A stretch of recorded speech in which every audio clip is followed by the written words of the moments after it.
বন্ধুরা, বিগত দিনে আমরা তোমাদেরকে কিন্তু বাংলার সাজেশন দিয়েছিলাম এবং যারা 2024 সালে মাধ্যমিক পরীক্ষা দেবে তাদের 2023 সালে অর্থাৎ এই বছরে সেকেন্ড ইউনিট টেস্ট পরীক্ষা কিন্তু সামনে রয়েছে। তার ইংরেজি প্রশ্নপত্র নিয়ে আজকের এই ভিডিওতে হাজির হলাম। দেখো, ইংরেজিতে প্রথমেই তোমাদের বলে দিই, 40 নম্বরের পরীক্ষা হয়, 1 ঘন্টা 30 মিনিট তোমাদের লেখার সময় দেয়। সেখানে সেকশন এ, সেখানে কিন্তু রিডিং কম্প্রিহেনশন অর্থাৎ সিন থাকে এবং সেই সিন কী থেকে দেবে আমি অবশ্যই কিন্তু দেখিয়ে দিতে চাই। বিগ হাফ মুন থেকে এই সিনটা কিন্তু তোমাদের দেবে। দেখো, it was always lovely on the big half moon in summer, তো এই লাইনটা তুলে দেবে এবং big half moon lighthouse এবং এই জাতীয় প্রশ্নগুলো কিন্তু তোমাদের দেবে। তো অবশ্যই কিন্তু তোমরা এই সিনটা মানে এই যে গল্পটা ভালো করে পড়ে যাও এবং এই পার্টটা অবশ্যই ভালো করে পড়ে যাও। সেখান থেকে দুটি এমসিকিউ দেবে, 2 নাম্বার থাকবে। এক হচ্ছে big half moon is the name of, 4টে অপশান দেবে, ঠিক অপশানটা রাইট করে নিও। 2 নম্বর আর একটা এমসিকিউ দেবে, in summer the harbour is কী হয়, হারবার কী হয়। ওকে, এছাড়া কমপ্লিট দ্য সেন্টেন্স দেবে with information from the text, অর্থাৎ পড়ে তোমাদেরকে টেক্সট লিখতে হবে। The last summer the narrator and Claude, তারপরে লিখে নেবে খুঁজে। দে হ্যাড আ কাইট, এটাও কিন্তু 2 নম্বর থাকবে। বন্ধুরা, এরপর তোমাদের একটি প্রশ্ন থাকবে সিন থেকে 2 নম্বরের, how did Claude and the narrator use kites while playing. ঠিক আছে, এই প্রশ্নটার পাশাপাশি এবারে কবিতা থেকে তোমাদের একটা সিন দেবে, I must go down to the seas again, ওই সমুদ্রের যে কবিতাটি রয়েছে সেখান থেকে, এবং সেই কবিতা থেকে তোমাদেরকে অবশ্যই কিন্তু সিন দেবে করবে। সি ফেভার থেকে যে সিনটি দেবে সেখান থেকে তোমরা কবিতার লাইনগুলোকে ভালো করে পড়ে বুঝবে এবং কবিতার লাইন হুবহু কিন্তু প্রশ্নের উত্তরে টুকে দেবে না। সেক্ষেত্রে উত্তর লেখার জন্য কিন্তু কিছু নিয়ম আছে, চলো সেগুলো বলে দিই। কবিতার যে সিন অর্থাৎ সি পেপার থেকে প্রথমে তোমাদেরকে কিন্তু দুটো অবশ্যই এমসিকিউ দেবে 1 নাম্বারের। সেখানে প্রথম MCQ, when the tricks over here, tricks means, ট্রিকের মানে কি। আর একটা, the poet can not deny, এই এমসিকিউটা অবশ্যই দেবে।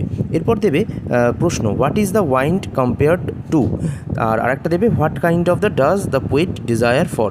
তো প্রশ্নটা তোমরা প্রথমে পড়বে। আমি যদি প্রথম প্রশ্নটা যদি এক্সাম্পল হিসেবে ধরে নিই যে কীভাবে উত্তর লিখতে হবে, তাহলে প্রথম প্রশ্নটার মানেটা আমরা জানার চেষ্টা করবো। যেমন what is the wind compared to, বায়ুকে কিসের সাথে তুলনা করা হয়েছে, তো সেই লাইনটা কোন লাইনটার সাথে যাচ্ছে তোমরা দেখবে। তারপর নিজেরা বাংলায় মানে করে সেটাকে ইংরেজিতে কনভার্ট করে অবশ্যই সেটা খাতাতে লিখবে। সেখানে কোনো গ্রামাটিক্যাল মিস্টেক হলে সেটা কোনো প্রবলেম নেই, কিন্তু কবিতার লাইন অবশ্যই উত্তরে একেবারে হুবহু টুকে দেবে না। দেখো, এই আনসিনটা যে একেবারে 100% কমন পড়বে এরকম কোনো মানে নেই।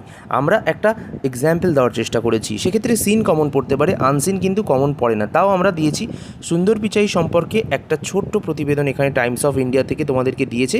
এবার এখান থেকে তোমাদেরকে উত্তর করতে হবে। তো দেখো, তোমাদের আনসিন কীভাবে করতে হয় শিখিয়ে দিই। প্রথমে তোমাদেরকে বলি যে আনসিনটাকে ভালো করে পড়বে, প্রতিটা লাইনের মানে বোঝার চেষ্টা করবে বা প্রতিটা লাইন পড়বে ভালো করে। এইবার সেই প্রথমে তোমাদের 4 নাম্বারের এমসিকিউ দেবে 4টি। সেখানে দেখো, Pichai celebrated his 15th birthday in, কত সাল এখানে দিয়েছে। এবার তুমি ওই লাইনটা, প্রশ্নে যে লাইনটা থাকবে সেটাকে তুমি আনসিনের মধ্যে খোঁজার চেষ্টা করবে। এছাড়া 2 নম্বরে দিয়েছে, Pichai became A CEO of Google in, কত সালে, এই লাইনটা খোঁজার চেষ্টা করবে। Pichai earned his degree in, কোথায় ডিগ্রিটা আর্ন করেছিল বা কিসে ডিগ্রি আর্ন করেছিল। এর সাথে দিয়েছে দেখো, পিচাই ওয়াজ বর্ন ইন কি ফ্যামিলিতে মানে জন্মগ্রহণ করেছিল, এরকম দিয়েছে।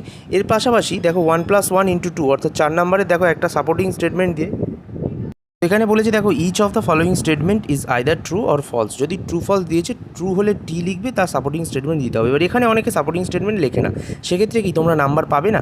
না বন্ধুরা, যদি কম পাবে তোমরা। কেন? কারণ এখানে কিন্তু ট্রু এর সাথে সাথে সাপোর্টিং স্টেটমেন্ট অবশ্যই লিখতে হবে। তোমাদেরকে বলি, তোমাদের মনে অনেকের প্রশ্ন থাকবে যে না, আমি তো সাপোর্টিং স্টেটমেন্ট কোনোদিনও লিখিনি, তবুও আমরা ইংরেজিতে পাস করেছি এবং নাম্বারও পেয়েছি, তাহলে সেক্ষেত্রে কি আপনি ভুল বলছেন। দেখো, এক্ষেত্রে স্কুলের ওপর নির্ভর করে বা ডিপেন্ড করে, স্কুলে নাম্বার অনেক সময় দেয়, অনেক সময় দেয় না। তো প্রথম এখানে ট্রু ফলস হচ্ছে, there was no difficulty for Pichai to became the CEO of the Google. তো এর মানে বোঝার চেষ্টা করবে এবং সেটাকে সত্যি না মিথ্যে সেটা খুঁজে নিয়ে গল্প থেকে অবশ্যই ট্রু ফলস করে নেবে। দ্বিতীয় এমসিকিউ হচ্ছে, to Pichai the simple life of his past was better than his life today. তো এটা সত্য না মিথ্যা লিখে দেবে। এরপর একটা প্রশ্ন দেবে 2 নম্বরের, why did Pichai say I can never sleep without a bottle of water beside my bed. আমি 1 বোতল জল আমার বিছানার পাশে রেখে ছাড়া ঘুমাই না। তো এইটা কেন বলেছিল তিনি, সেটা কবিতা থেকে এই আনসিন থেকে খুঁজে বের করে লিখবে।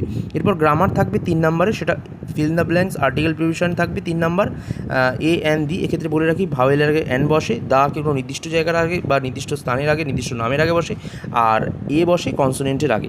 তো বুঝতে পারলে, ডু অ্যাজ ডিরেক্টেড, যেমনটা দেবে তেমন করতে হবে। কোনোটা রিলেটিভ ক্লজ দিয়েছে, কোনোটা ভয়েস চেঞ্জ দিয়েছে, কোনোটা আবার নাউন ফর্ম দেয়।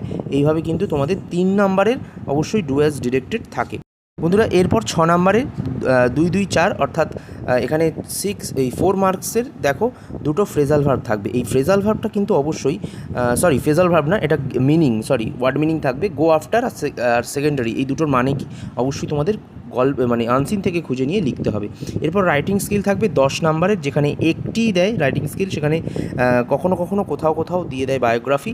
আবার এখানে দেখো দিয়েছে commemoration of the 75th anniversary of Indian independence your school has organised various cultural programme and activities in your school 15th August morning now write a report দিয়েছে। তো এক্ষেত্রে রিপোর্টটা তোমরা প্র্যাকটিস করবার চেষ্টা করবে। এবছর রিপোর্ট কিন্তু খুব গুরুত্বপূর্ণ রয়েছে, সাথে কিন্তু নোটিশ, রিপোর্ট এবং বায়োগ্রাফি প্রসেসিং এগুলো কিন্তু সবকটাই প্র্যাকটিস করবার চেষ্টা করবে। তবে বেশিরভাগ আমি বলবো যে চ্যাপ্টারের মধ্যে রিপোর্টটা এবছর কিন্তু খুব গুরুত্বপূর্ণ বলে মনে করা হচ্ছে।